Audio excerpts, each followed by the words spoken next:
meyakini bahwa bulan haram itu bulan keramat, yang artinya bulan yang bisa mendatangkan kesialan. Sehingga mereka khawatir untuk melakukan hajat-hajat mereka di bulan ini. Takut menikahkan anak misalkan, takut melakukan perjalanan jauh, dan hajat-hajat yang lain. Maka jemaah sekalian, keyakinan seperti ini dalam ajaran Allah Subhanahu wa Ta'ala adalah termasuk dosa terbesar, yaitu dosa syirik, termasuk menduakan Allah Subhanahu wa Ta'ala. Sebagaimana ditegaskan dalam banyak hadis, di antaranya dalam hadis Ibnu Mas'ud radhiyallahu anhu yang diriwayatkan oleh Imam Abu Daud dan yang lainnya. Rasulullah sallallahu alaihi wasallam bersabda, "At-tiyaratu syirkun, at-tiyaratu syirkun." Takut sial itu syirik, takut sial itu syirik. Kemudian Ibnu Mas'ud mengatakan, "Wa ma minna illa walakinallaha yudhhibuhu bitawakkul." Tidaklah dari kami kecuali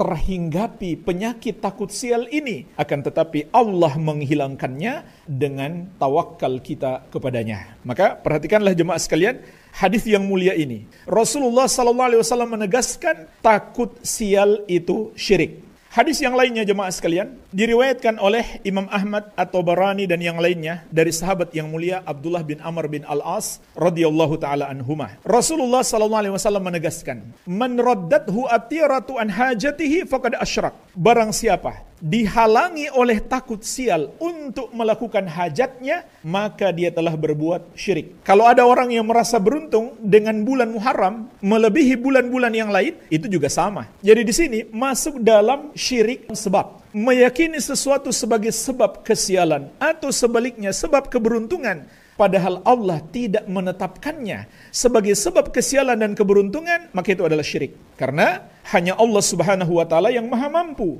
menetapkan sesuatu bisa mendatangkan keberuntungan ataupun kesialan bagi hamba. Dan ketahuilah jemaah sekalian, tidak ada kesialan yang Allah tetapkan bagi para hamba kecuali karena dosa-dosa yang mereka lakukan. Ini sisi kesyirikannya yang pertama. Sebab kita harus meyakini hanya Allah yang menentukan adanya kemanfaatan atau kemudaratan, adanya kesialan atau keberuntungan, yang menakdirkan segala sesuatu. Dan mungkin kalau kita bicara keyakinan bulan Muharram itu bulan sial, banyak di desa-desa. Tapi dalam bentuk yang lain, di kota-kota juga banyak. Lihat jemaah sekalian, di gedung-gedung megah, di hotel-hotel berbintang, tidak ada lantai 4. Coba masuk lift, kemudian lihat, tidak ada lantai nomor 4. Tidak ada pula lantai nomor 13. Tidak ada kamar nomor 4, tidak ada kamar nomor 13. Di perumahan-perumahan elit sama. Banyak yang seperti itu. Ini kesyirikan sekaligus kebodohan. Enggak masuk akal. Mana bisa angka-angka itu memberikan pengaruh? Tidak ada pengaruhnya sama sekali. Tidak bisa memberi manfaat, tidak pula bisa memunculkan kemudaratan. Yang kedua, syirik karena hati manusia bergantung kepadanya. Dan bergantung hati adalah ibadah yang disebut dengan tawakal. Wa 'alallahi fatawakkalu